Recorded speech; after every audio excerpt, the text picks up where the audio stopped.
Assalamualaikum warahmatullahi wabarakatuh. Sobat Misteri Sunyi Mencekam.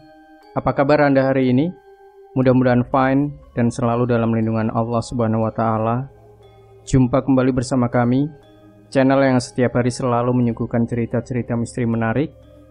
Dan kesempatan kali ini kami akan berbagi sebuah kisah misteri yang berjudul Menolong Orang atau Jin Korban Kecelakaan. Kisah-kisah misteri tentang keberadaan hantu memang sudah sering kita dengar, mulai dari penampakan, gangguan-gangguan, bahkan sampai kerasukan atau kesurupan. Sepertinya sudah menjadi mitos dari sebagian masyarakat kita, bahwa orang yang meninggal karena kecelakaan, maka arwahnya akan penasaran dan masih sering menampakkan diri. Kisah kali ini adalah kisah nyata dari seorang kawan yang tinggal di Kebumen, sebuah daerah di Jawa Tengah. Seperti apa ceritanya? Yuk langsung kita simak cerita selengkapnya. Di sore hari itu, tepatnya maaf saya lupa, kakak saya memberi kabar melalui handphone bahwa dia akan mudik ke kampung halaman. Kakak saya waktu itu bekerja di Kota Kembang alias Kota Bandung.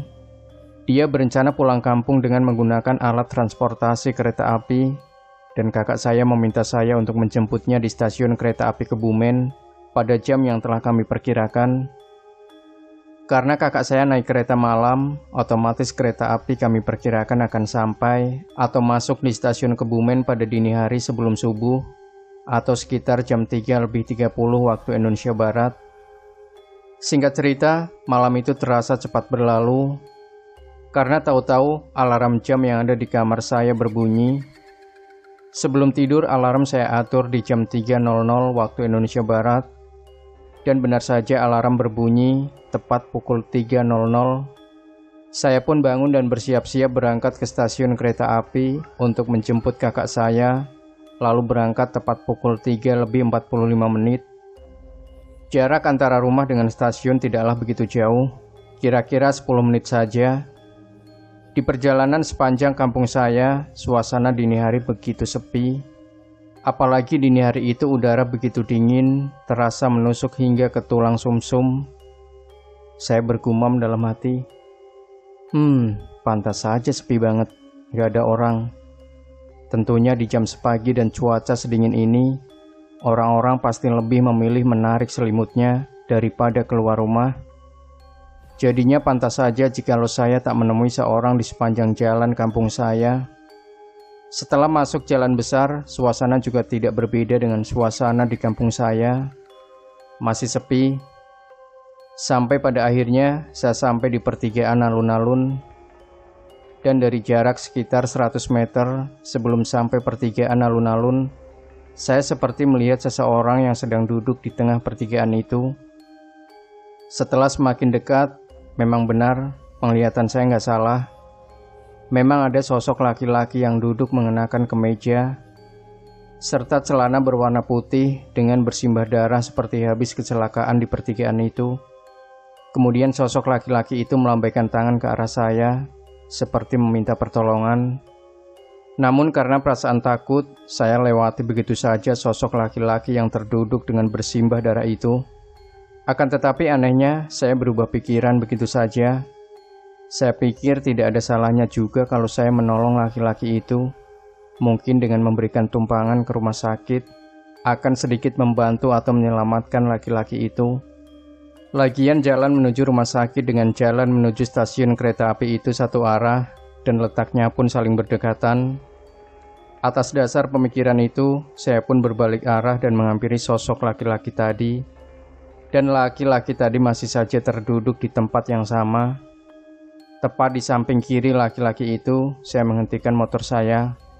Laki-laki itu kulitnya putih pucat dengan bersimbah darah, dan menurut perkiraan saya berusia sekitar 30 tahunan.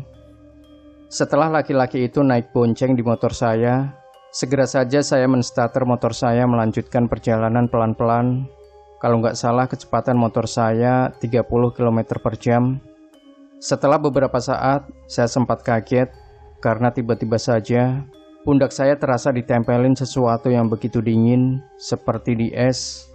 Dan ternyata setelah mengecek melihat melalui spion motor saya, Yang menempel di pundak saya yang waktu itu tertutup oleh jaket berwarna krem adalah tangan laki-laki itu. Lalu saya membuka obrolan dengan melihat ke arah spion. Di setiap pertanyaan yang saya lontarkan, "Mas, jenengan mau kemana?" "Ke rumah sakit." "Jenengan kenapa, Mas? Kok bersimbah darah begini?" Saya masih melihat ke arah spion. "Jangan liatin saya terus, Mas," sambil senyum. Setelah itu tak ada obrolan lagi di antara saya dan laki-laki itu.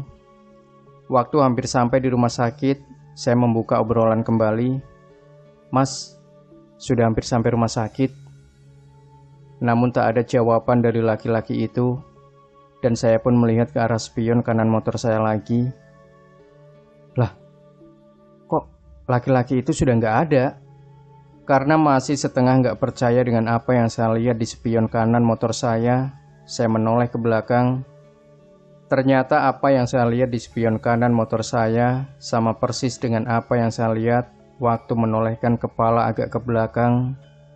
Laki-laki yang berkemeja dan bercelana putih yang tadi saya bonceng di motor saya sudah tidak ada, menghilang entah kemana. Saya sempat berhenti di tempat untuk mengecek, melihat ke arah belakang. Namun sejauh mata saya memandang, memang tidak saya temukan sosok laki-laki yang berbaju dan berkemeja putih yang saya bonceng tadi.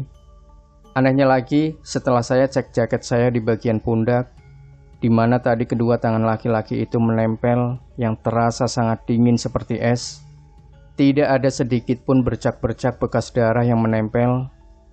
Padahal tadi jelas-jelas tangan laki-laki itu bersimbah darah.